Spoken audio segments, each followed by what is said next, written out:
Hello everyone and welcome back to IMO Reviews. I'm a little bit late getting to this one, but it's a bit sooner than I got to the Jamie T album, so that's something.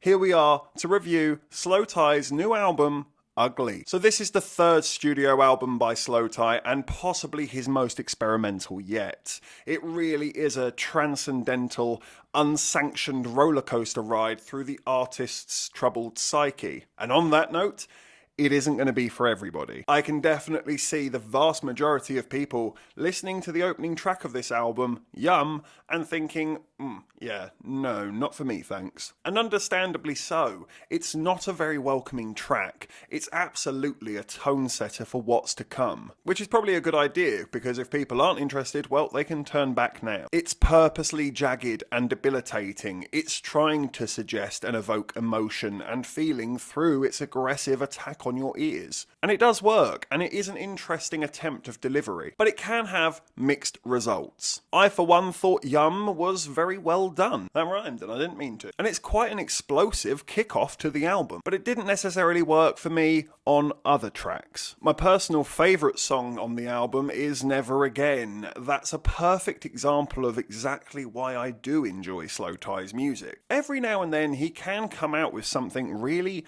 heartfelt and moving and profoundly human, even in amongst all of this madness, which Never Again absolutely is, and it's beautifully done. I did enjoy how strangely well these tracks went into the next one, with a real polar opposite effect from aggressive and angry to bright and happy. It felt a little bipolar, but in a good way. If there can be a good way. What I'm trying to say is that it made bipolar disorder relatable by having the emotion of the music manipulate your own emotion. I did feel myself going from sad to happy to angry to depressed along with the songs. And fair play to it, because I think that's what it's trying to achieve, and it does it very well. My only real issues with the album is that I did find a few of the hooks a little repetitive and a little uninspired.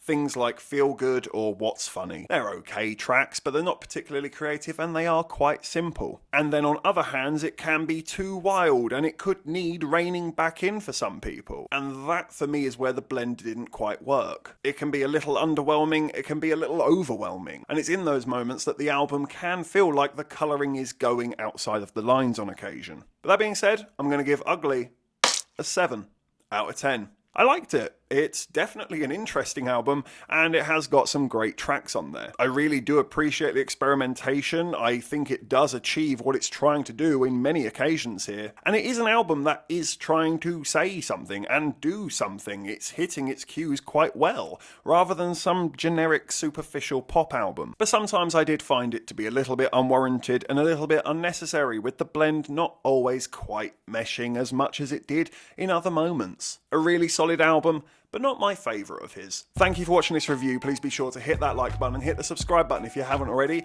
and please hit the comment section as well. Have you listened to Slowthai's new album, Ugly? What did you think about it? Let me know in the comment section below. And of course, if you haven't had enough of this crazy ginger, you can always click on these suggested videos right here and get yourself lost in an IMO wormhole. But if not, take care, and I look forward to seeing you on the next review.